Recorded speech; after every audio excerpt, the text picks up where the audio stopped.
Hi, good evening. I'm Lonnie Stonich, the Executive Director of FAN, a nonprofit that presents programming exploring human development across the lifespan. I'm super excited to welcome you to tonight's conversation between Kelly Cervantes and Christie Tate. Thanks for joining us tonight. FAN's YouTube channel has an archive of nearly 300 videos of past events, so be sure to subscribe to the channel to get updates when new recordings are posted. And now let's introduce first, Kelly Cervantes and Christie Tate. Kelly Cervantes is an award-winning writer, speaker, and advocate, best known for her blog, Inchstones, where she shared the stress, love, and joy that came with parenting her medically complex daughter, Adelaide. Since Adelaide's passing, Kelly has continued to write candidly about her arduous and at times contradictory grief journey. Normal Broken is her first book. Kelly is the current board chair for the nonprofit Cure Epilepsy and hosts their biweekly podcast, Seizing Life, where she interviews scientists, doctors, and individuals affected by epilepsy. She resides in New Jersey with her husband, Miguel Cervantes, currently starring in Hamilton on Broadway, and their children. Christie Tate is a Chicago-based writer and essayist. She has been published in the New York Times, the Washington Post, Chicago Tribune, McSweeney's Internet Tendency, and elsewhere. Her debut memoir, Group, How One Therapist and a Circle of Strangers Saved My Life, was published in October of 2020, and that's when we first met Christie. Group was a Reese's Book Club pick and New York Times bestseller, and Christie's second memoir, BFF, a memoir of friendship lost and found, was published in February 2023. It's my pleasure to welcome both Kelly Cervantes and Christie Tate. Thank you so much, Lonnie. Thank you to FAN. Thanks for everybody who's logged on this chilly night in Chicago, though I know many of you are probably logging in from other places. Kelly, it's such an honor to celebrate your work, this beautiful book, Normal Broken. I thought we could start out. Why don't you introduce the book to everyone who is logged on and all the people who will watch this later, and maybe read an opening passage so that everyone can hear your unique voice and what you're doing with this project, Normal Broken. Absolutely. Christie, thank you. I'm like a little bit fangirling because I just absolutely adore your writing so much. And Lonnie and FAN, I'm so grateful to be here. Normal Broken was, after my daughter passed away, I was very lost. There were, I'm a huge proponent of talk therapy. I wouldn't be talking to you today without my psych meds, but there are a few things that helped me process my grief more than writing. And I had started my blog when my daughter was alive. After she passed away, it became another tool for me to process my grief. And then the next natural step felt like writing a book, I guess. And when I was looking for other grief resources, I was struggling with the fact that a lot of these books assumed that I wanted to heal, and I wasn't there yet. I didn't want to heal. And so I'm hoping that this book can sort of bridge that gap for a lot of people.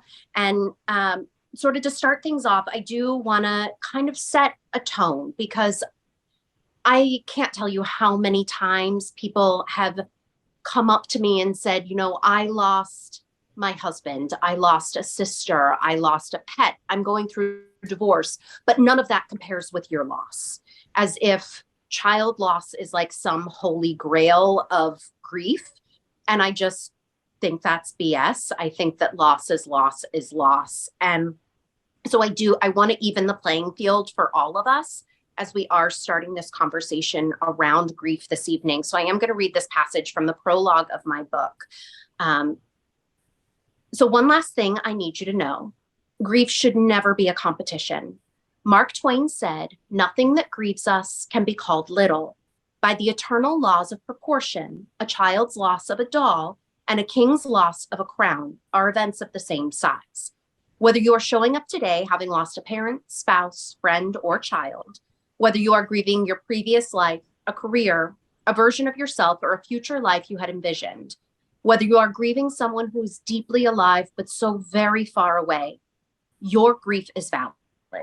If you find this concept challenging because you believe that your loss pales in comparison to others, or conversely, you are growing ever more annoyed with those who you perceive as suffering from less than you are, I recommend flipping ahead to chapter 11, When Gratitude is a Struggle, where we take on comparative and competitive grief. Our feelings are justified by our lived experiences and resulting perspective. One person's toy is another person's kingdom, and that principle must be honored without judging others, or perhaps more commonly, judging ourselves. We cannot expect to heal if we are concerned about how our grief fits into a fictitious hierarchy of our own design. So now that we are all on an even playing field and we are not competing or comparing our grief, I am so excited to start this conversation. Well, one of the things that you said in your introductory comments, and also the subtitle of your book, which is The Grief Companion for When It's Time to Heal, but You're Not Sure You Want to. I understood that instantly, but I'm wondering if you could just explain to listeners what you mean by you didn't know if you wanted to heal, because I think that that's a real crux of your journey with mourning Adelaide and dealing with your grief. Yeah, absolutely. It was, I had thought, because I had been grieving Adelaide for so long. I remember talking to my mother before Adelaide passed away and asking her if, because I had been grieving Adelaide's first steps, she had medical complexities and disabilities and she was non-mobile and nonverbal. So if, because I had been grieving, the first step she was never going to take, the dance class she was never going to attend, the soccer tournament we were never going to take her to, did all of that count as time served? And I was going to get out of grief jail sooner. And my mother just sort of smiled gently and said she didn't think that it worked that way. And she was right. She was absolutely right. I was hit by a Mack truck after Adelaide passed away. And I was incapacitated by my grief. And it kind of took me by surprise because I had been grieving her for so long. I thought that I was going to handle it better. I thought that I was going to want to heal. I thought that I was going to want to push through and get back to who I was and be productive and be all of these things that I had been prior to Adelaide passing. And I was floored when that wasn't the case.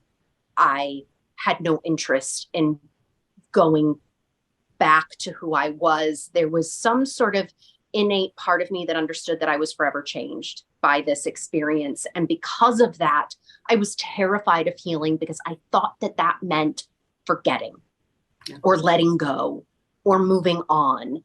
And that felt so bizarre to me because this was my daughter. I wasn't forgetting her. I wasn't moving on from her. That's inconceivable that could even possibly occur. And so I really struggled with this concept of healing. And it really wasn't until, interestingly enough, it was probably about a year after Adelaide passed away. And President Joe Biden, it was actually the night before his inauguration, and he was giving a speech. It was for the COVID-19 memorial. And they were honoring all of the people that we had lost. And in that speech, he said, "To heal, we must remember."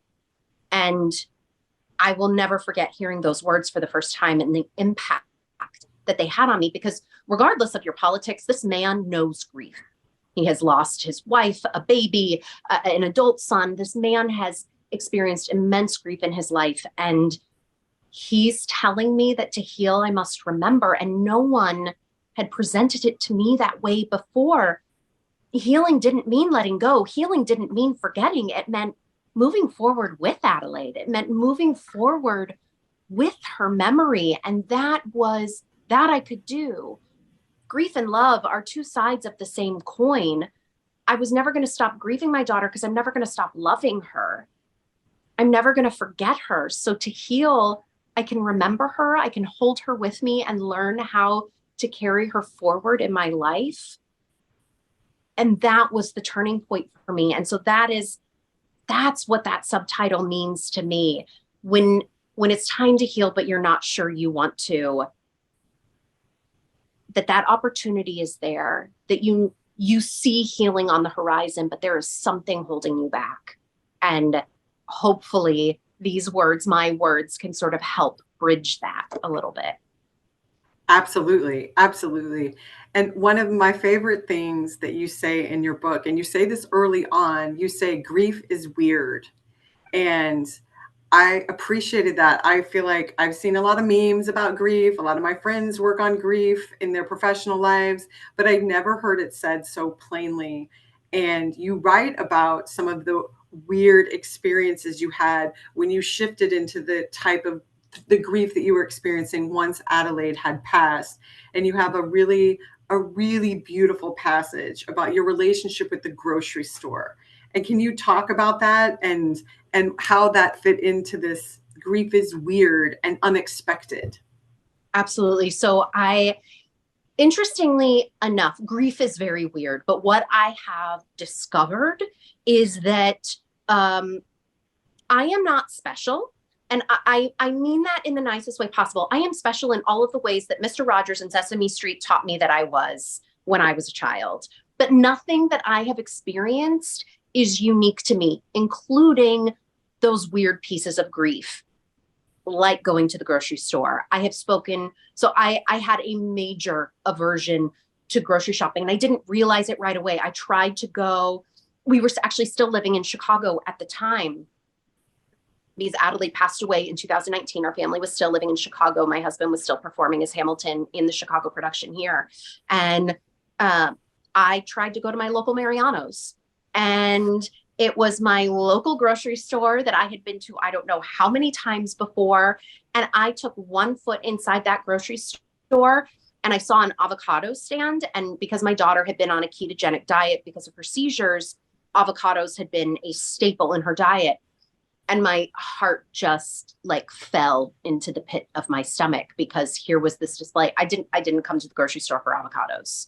I didn't need avocados anymore in the way that I had purchased them in bulk just months earlier. And I started sweating and I started shaking, and it was like supermarket sweep, trying to get through the grocery store, getting up to the checkout line and like holding it together and make it to the car. And I'm just sort of sitting there trying to get myself together. And I don't think I stepped foot in another grocery store for several years. And I'm not joking. To be fair, not long after that, we hit COVID, and then it was grocery delivery, or I would just send my husband out. And it really wasn't until my mother was like, Kelly, you should probably figure that out. And I was like, guys, I figured it out. There's grocery delivery or Miguel goes. It's fine. I'm this totally squared away. And my mom was like, no, it should be a choice. You should be able to go to the grocery store. It shouldn't be something that you're terrified of doing.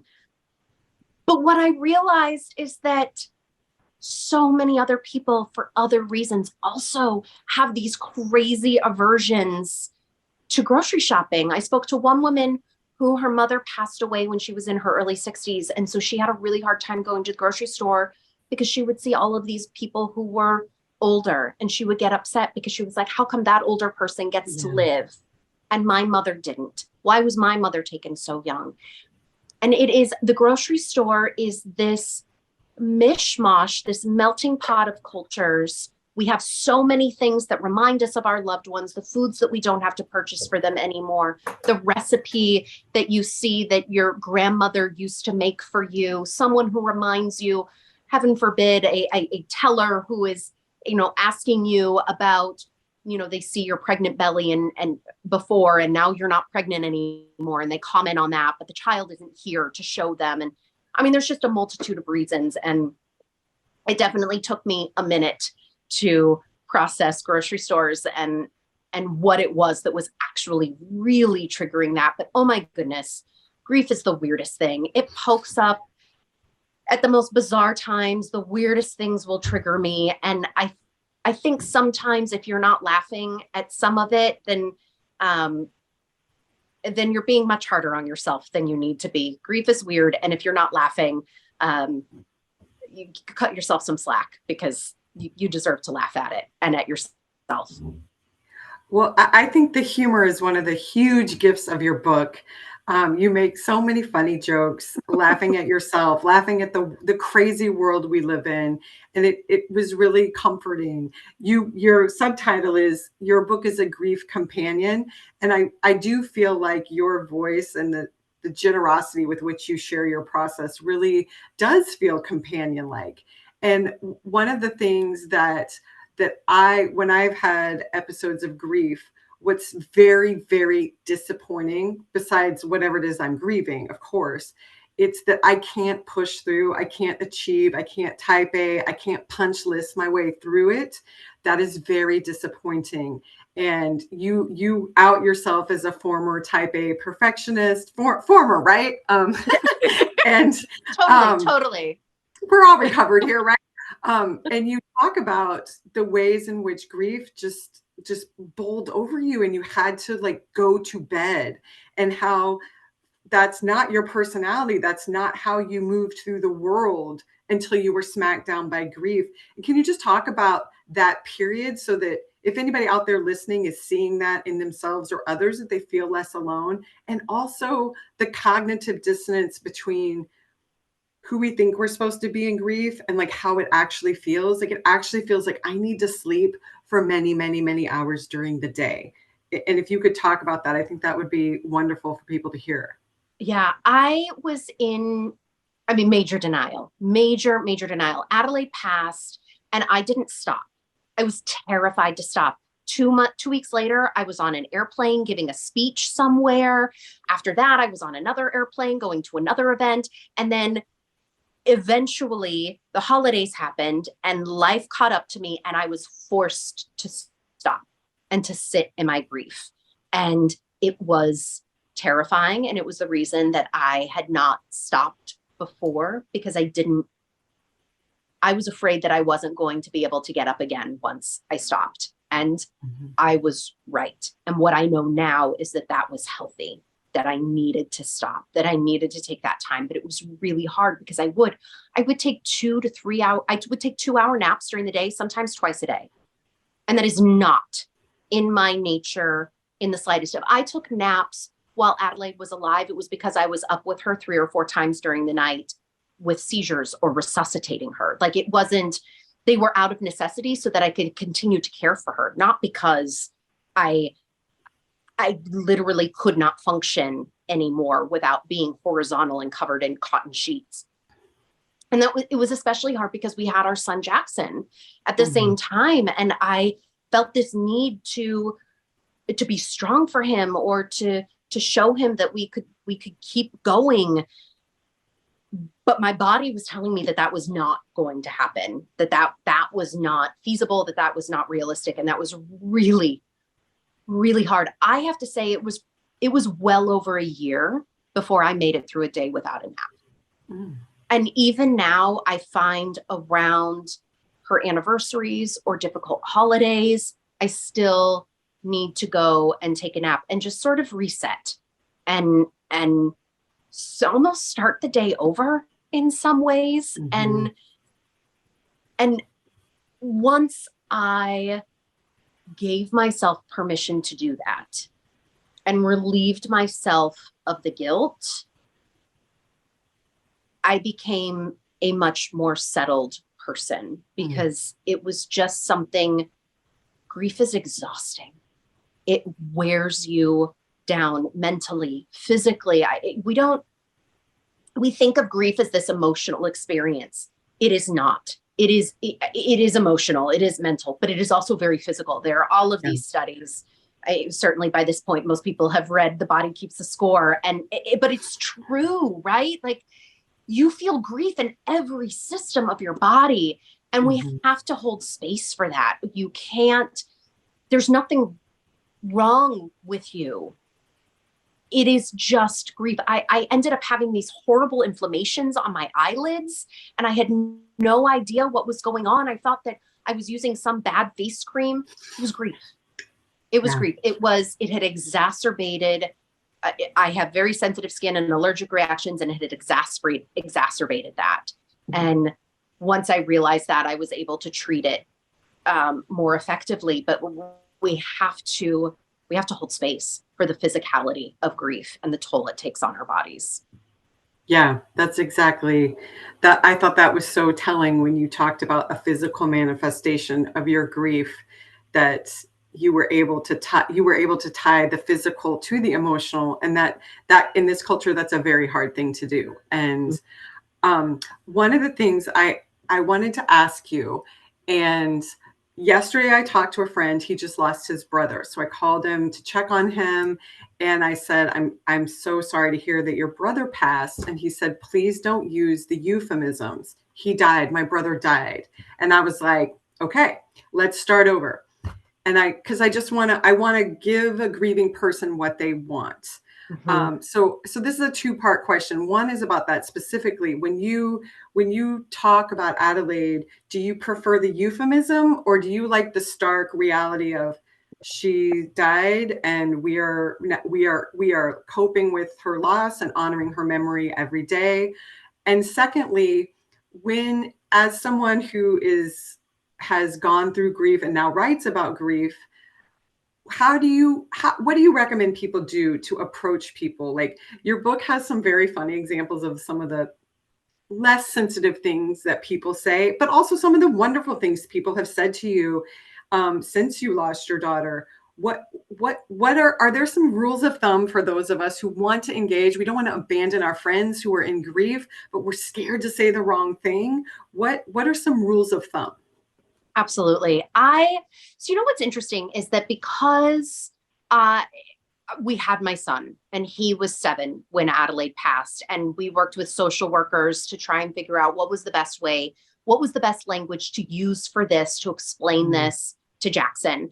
And it is abundantly clear in all of the literature for children, you have to use the word dead, died, death. It is important to use those words, because saying something like passed on or in heaven or these other ideas, they don't carry the weight or the definition of what has actually happened, that this person is gone and they are not coming back. And because of that, because we use that language so early on with Jackson, I adopted it on my own. And it's interesting because I do say that. I'm like, well, my daughter's dead. And people sort of like, the words are harsh to them. And I'm like, no, but she is. We're sort of just very, I don't know, maybe I'm just a very blunt and direct person in general too. But I do prefer those words. I'm very well aware that that's not everybody, that some people need that softer language. And I think you have to either ask, and specifically, what kind of language do you prefer? Or trust that you know your person who is grieving, if you know them well enough to decide what is the appropriate language to use for them. In terms of the right thing to say, I want to alleviate everyone who is listening right now. There is nothing you can say that is going to make this better. There is nothing you can say that is going to help them heal as if they want to right now. There is nothing that you can say that will bring them relief. And so relieve yourself of that pressure, because that is not the goal here. The goal is to provide a sense of comfort or companionship to, especially in those early days. All I wanted was for someone to witness my grief, to acknowledge that this horrible thing had happened. Later on, I want people to remember her. Now that is what means more to me than anything. You talk to people who have lost someone and they're terrified that their loved one is going to be forgotten. And so there's, depending on the certain stage, it is just sitting with them and being comfortable with their tears, being comfortable with them in their grief and not shying away from that, handing a tissue, holding a hand. I am so sorry. This really freaking sucks and is unfair. Acknowledging the simple status instead of saying, any statement that begins with "at least" is not going to do anyone any good. Brene Brown did a wonderful TED Talk on that I highly recommend everyone watch who hasn't already.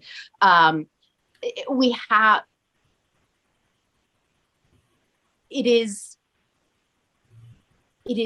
going to help the most to just be with someone in those early days, to be comfortable with them. Later on, or if you find out, so I have a story in the book where it was about a year after Adelaide had passed, maybe a little bit more. We had moved from Chicago to New Jersey. And I had sort of, in the early days when we had moved, I was terrified of meeting new people because I couldn't handle the question, how many kids do you have? And I didn't want to have to tell people our whole story. So I would send, very selfishly, I would send Miguel out to go meet all of the new people and give them our story because he could handle that so much better than I could. But there was one time where I was attending my son's soccer practice and I made eye contact with this mother and she walks over to me and I'm like, oh my God, what have I just done? Now I have to talk to this woman. And we're talking, oh, you're Jackson's mom. We adore Jackson. He's so great, blah, blah, blah. Oh, and do you have other children? And I was like,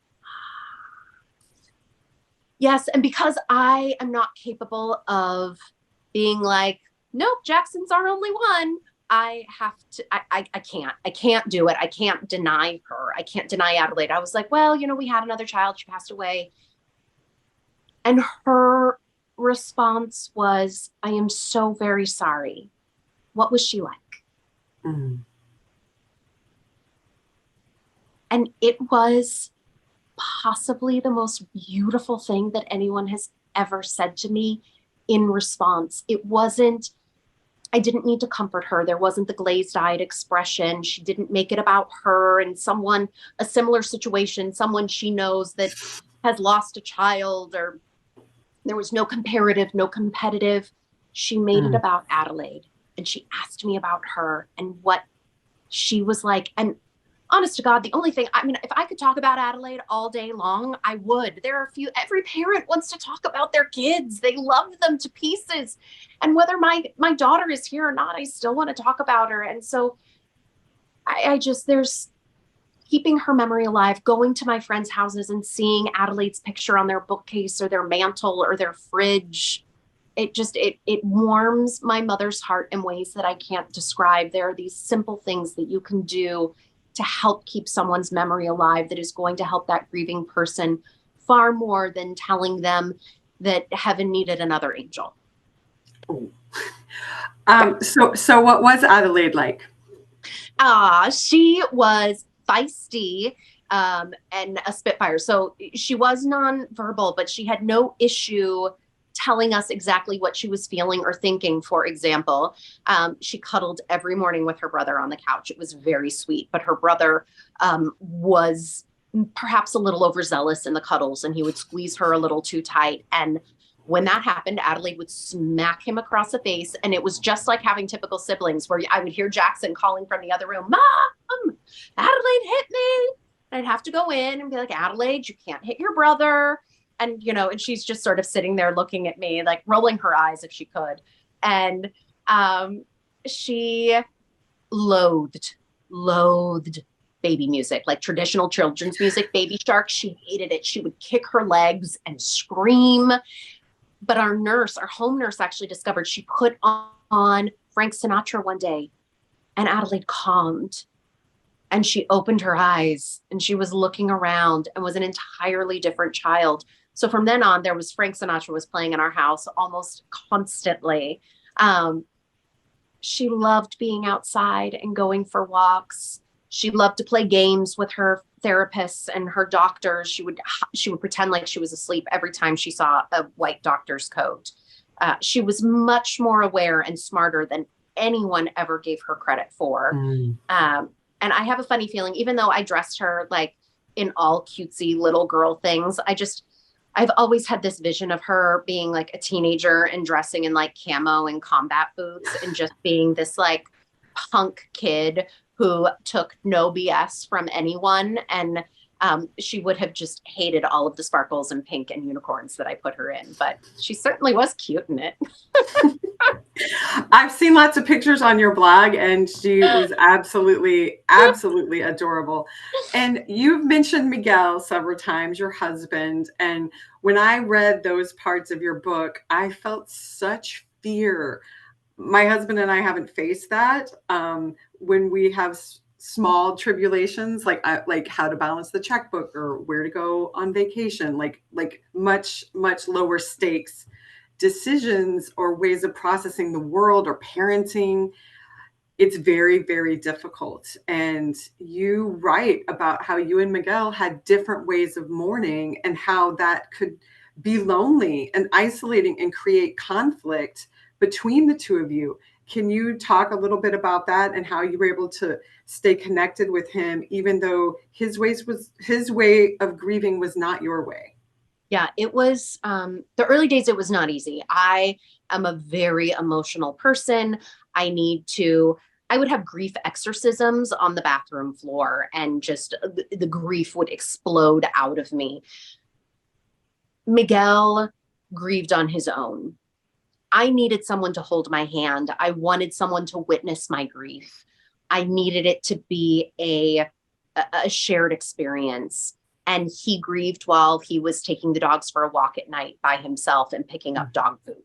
And I didn't get to see him do that. So because I didn't see him grieve, I felt like I was grieving by myself, which was excruciatingly lonely. We ended up going to marriage counseling, and the therapist sort of asked him about that. And Miguel admitted that he felt guilty because I had been Adelaide's primary caregiver. He had been working. He hadn't been around as much, and he didn't feel like he had the right to grieve in the same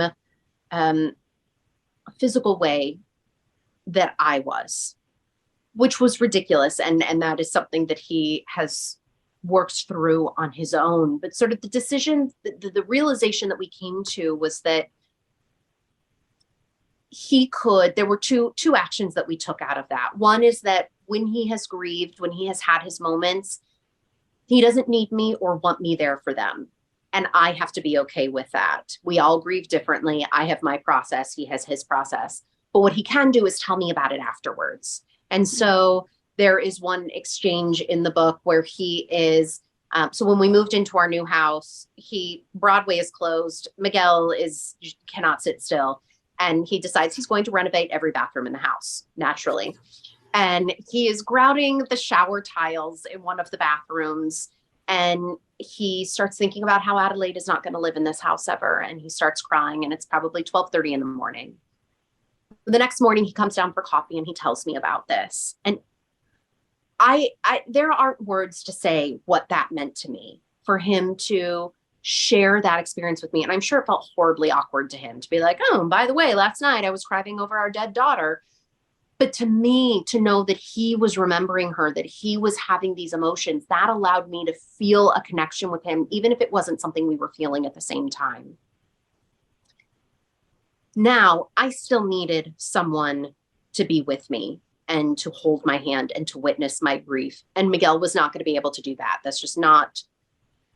was not something he was going to be capable of. And so when the 1-year anniversary of Adelaide's passing was coming up, I realized that there was an opportunity here where I was either going to resent Miguel terribly because he wasn't going to be able to be there for me in the way that I wanted, or I could plan ahead.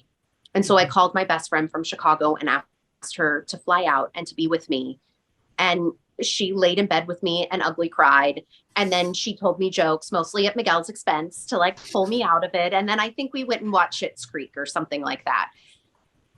I think we put so much pressure on our spouses, on our loved ones, on our significant others to be the end all be all, that they need to fill all of our emotional needs. And that is unrealistic and irrational at best. If your sink is broken and you or your partner cannot fix it, you don't get mad at each other. You call a plumber. So why don't we outsource certain aspects of our emotional needs as well? And so that is what I was able to do with having my friend come in. There was this emotional need that I knew I had that Miguel was not capable of meeting, but I knew someone who could. And in that way, we both are able to hold our own grief. We're both able to process and move forward with our grief and together without these irrational expectations of one another. Yeah, that's such the irrational expectations for the big and the small things. they sink a marriage. They sink a day, they sink a marriage. Yeah.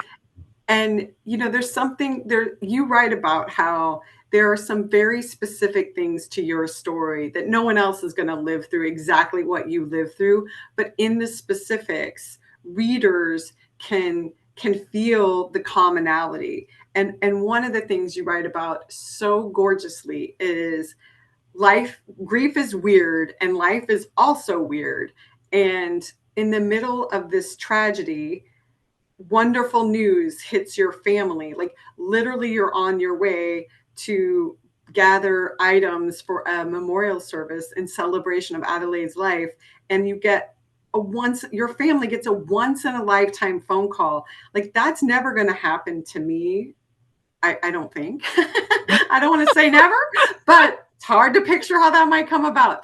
But can you just talk about the dizzying experience of being in new grief, and then good news comes that's going to be a cascade of changes for your trembling family who's in the cocoon of grief? That's extraordinary.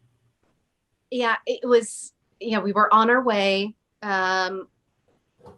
Actually, my mom and I were at Michael's picking up things for Adelaide's celebration, and Miguel and his brother were coming to pick us up. They had gone to Target to pick something up for the family there. And I get into the car and Miguel's face is just sort of ashen.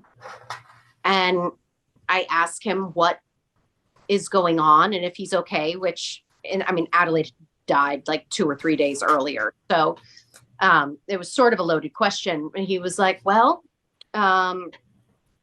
Tommy Kail and Jeffrey Seller, the producer and director of Hamilton, they just called and offered me Broadway.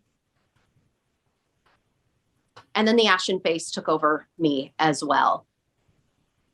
In any other circumstance, so at this point, this is October of 2019, it has been announced that Hamilton is closing January 5th, 2020. We know that Miguel does not have a job come January. In any other world, without having a daughter who had been in hospice and now has died, we would have been panicking or trying to figure out what in the world our family was going to do on January 6th. This is how theater works. We are used to this. Shows open, shows close. And so, it's how it goes, but we still would have been like, okay, well, do I need to go and go back into like the hospitality world that I had come from and support our family? Are we staying in Chicago? Are we moving back to New York? And we hadn't thought about any of that because we had been so focused on Adelaide. And then this call comes through with this incredible news, this amazing job offer, right? Going back to New York, where we have an incredible community. We had moved to Chicago from New York. And yet, I couldn't even begin to process that because it meant that we had to leave Chicago. It meant that we had to leave Adelaide's home. And the amount of change that clearly we weren't going to turn this job down. That wasn't even on the table. This was clearly we were going to say yes. But the amount of change that was looming in front of us right after saying goodbye to our daughter was overwhelming. I couldn't even process it. I sort of put it off to the side. And I don't think we even talked about it really until, another week or two. Now, to be fair, this wasn't the first time that we had dealt with this sort of great news and horrible news. Adelaide had been diagnosed with epilepsy the same week that Miguel booked the role of Hamilton. He debuted as Hamilton on Broadway before we moved to Chicago. He did Hamilton on Broadway for 1 month before we moved to Chicago, while Adelaide was in the hospital with a diagnosis of infantile spasms, being medicated with a horrible steroid. So much of our journey, Miguel called it, he said it was like holding onto a parachute in one hand and a rocket in the other. so much of the journey had been like that. And it just, I feel like we sort of shrugged our shoulders and we're like, well, this tracks, right? Like, okay, Adelaide's dead. And now we get this incredible news. And so Miguel is hanging up the ruffled shirts on January 7th.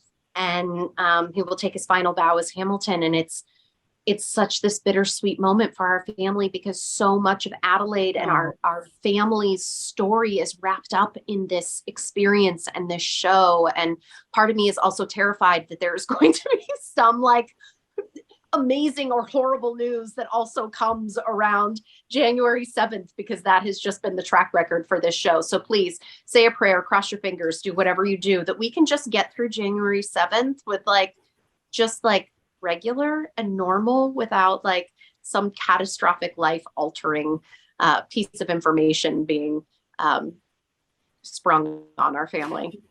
Oh my God, for sure. And throughout Adelaide's illness, she has an older brother, Jackson. He's a young child. You're parenting him. You're also busy. Dad's at the theater. What kind of scaffolding could you give Jackson you mentioned social workers, but like what else? I mean, you must have been frantic with worry. Like you've got a medically complex situation that's like sometimes you're resuscitating your daughter, and Jackson deserves to go to T-ball and do Jackson, How did you balance all of that? And how do you make peace with the difficult decisions that were thrust upon you? Oof. I am incredibly fortunate that we landed in a community in Chicago that embraced us. Jackson had a bedroom at a dear friend's house. And I actually went back and looked at a calendar, and the last year of Adelaide's life, she spent on average 1 week every month in the hospital. And that meant that I was in the hospital with her for 1 week a month, which means that 1 week a month, I wasn't at home with my son.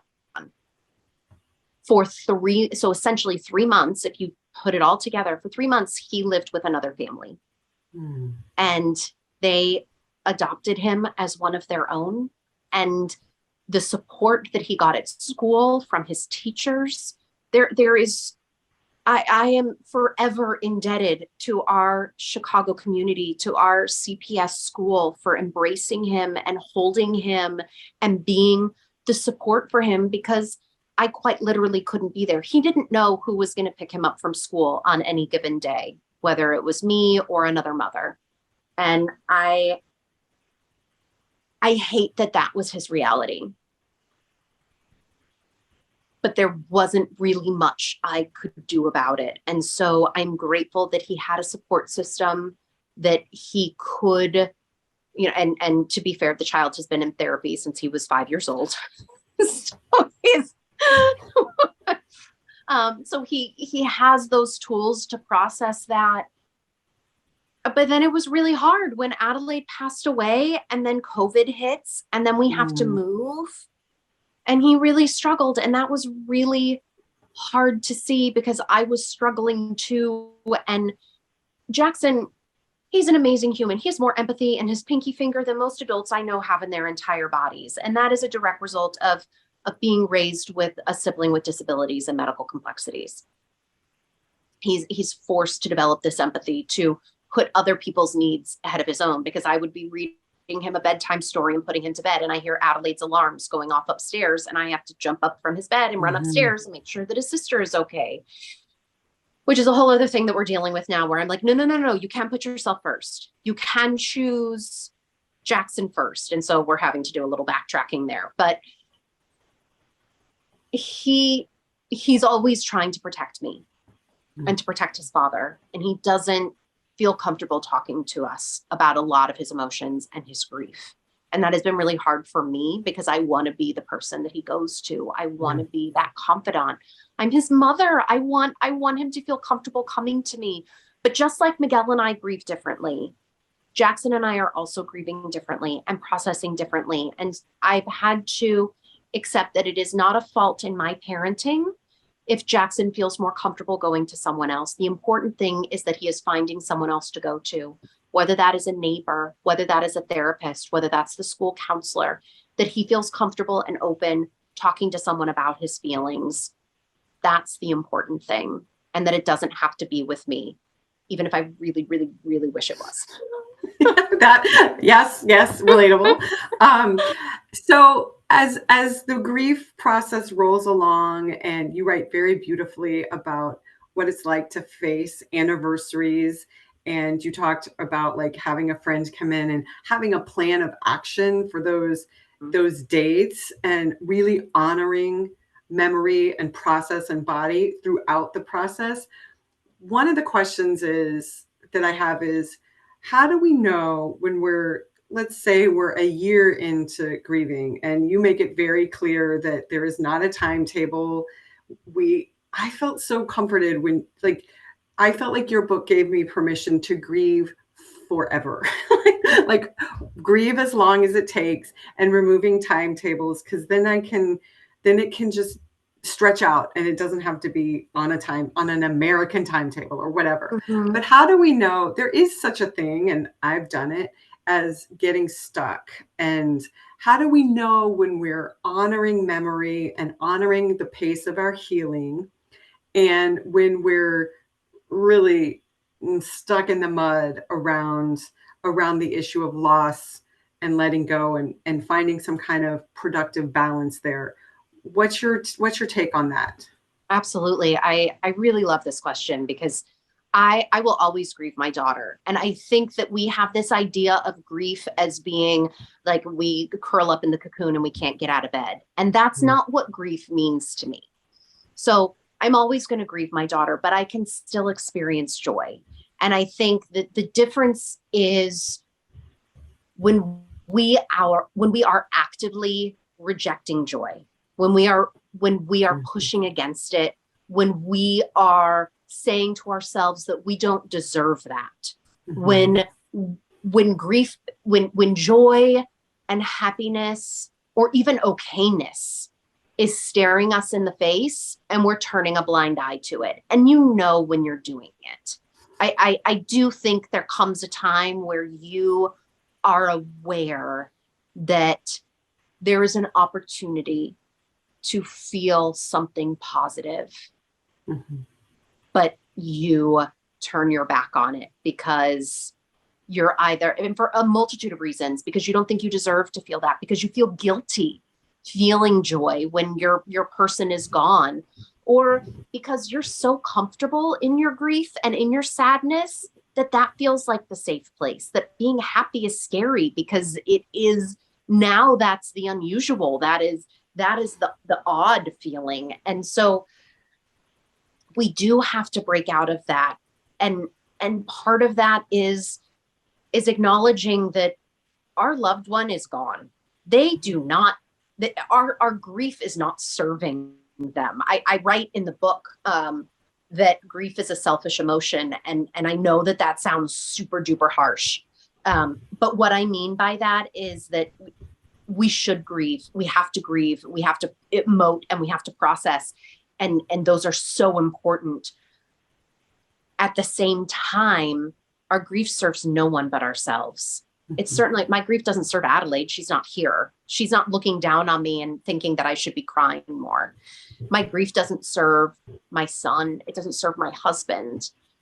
My grief is for me, and that's still very valid and important. But I think it's also really important to acknowledge that our grief is for us. And so to that end, our joy is for us too. We deserve to feel happiness again, to feel joy, because I don't want Adelaide to be remembered as this sick child who lived and had seizures and died. I want her to be remembered as this vibrant little girl who changed the lives of everyone that she met and went on to create this beautiful legacy, raising money for epilepsy research and teaching people through me about healthy grieving. Likewise, I don't want to be remembered as the mom who struggled to to find happiness again after her child died and lived forever in their memory. I want to be remembered as a strong woman who lived and laughed and thrived and kept her daughter's memory alive. And so we all deserve that. We deserve happiness. We deserve to find joy again. But you do have to make the choice. You have to be able to welcome it back into your life. Yeah, I think that's one of the harder parts. And you write about that pretty candidly. And I'm wondering if this, when you were talking, it made me think of the new chapter of your family's life when you welcomed a baby girl. Can you talk about how the joy of welcoming a new baby girl and the scene in your book where you're preparing the room that you had, designated for Adelaide in your home in New Jersey, even though she was never going to live in it, and then preparing that for a new baby girl? That's extraordinary. Can you talk about how you were able to be ready to receive this incredible new family member and still hold Adelaide?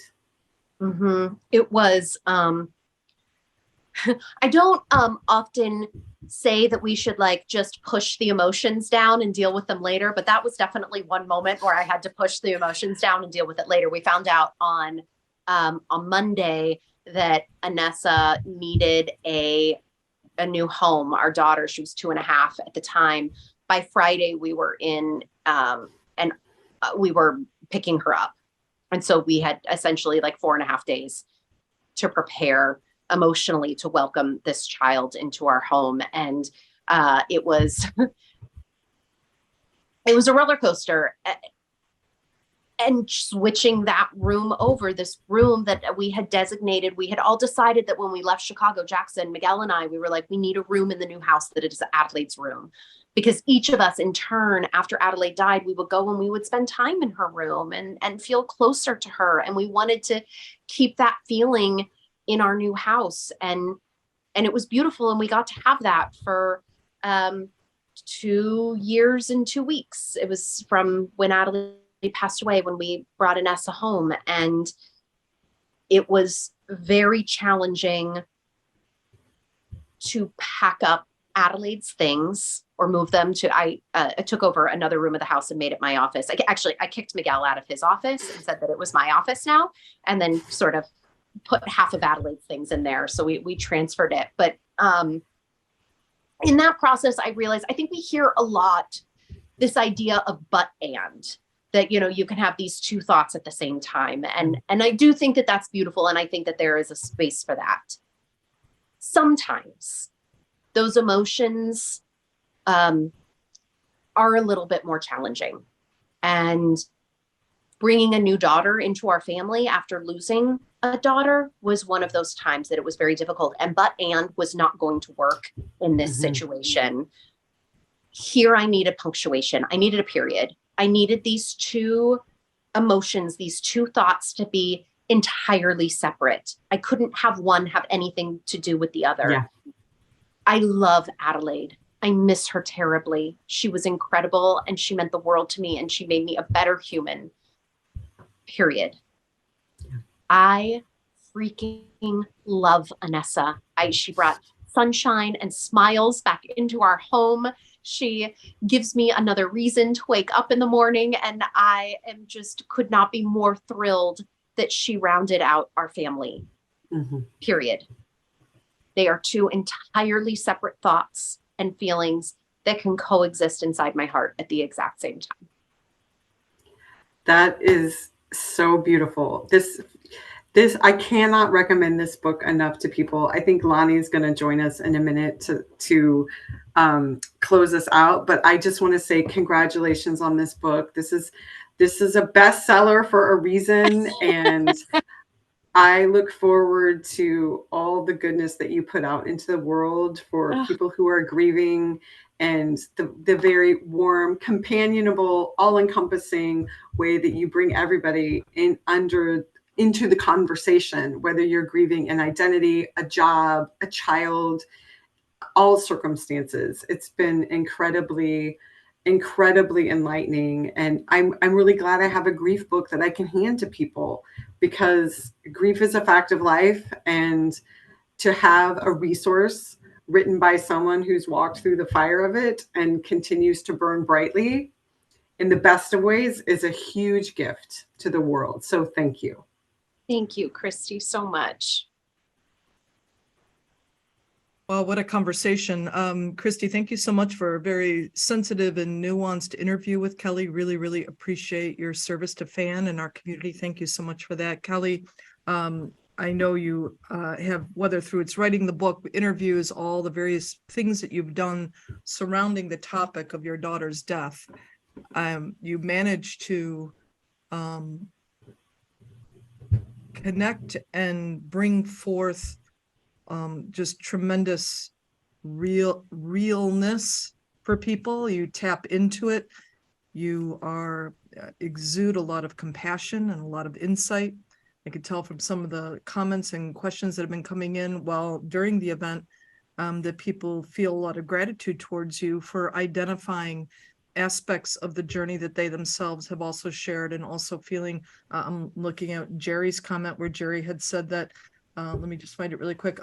He says that he was thanking you for your experience talking about what happened at the soccer field, to just even give people even just these pieces of what they can take and to then how to help people navigate through the world in many ways, whether they're grieving or love someone who is grieving. So just thank you so much for that as well. I want to remind everyone that both Christie and Kelly are going to be at After Hours, which will begin at 8:05 Central in about 7 minutes from now. The way that you get to come to After Hours, buy a copy of this amazing book I have right up here, Normal Broken.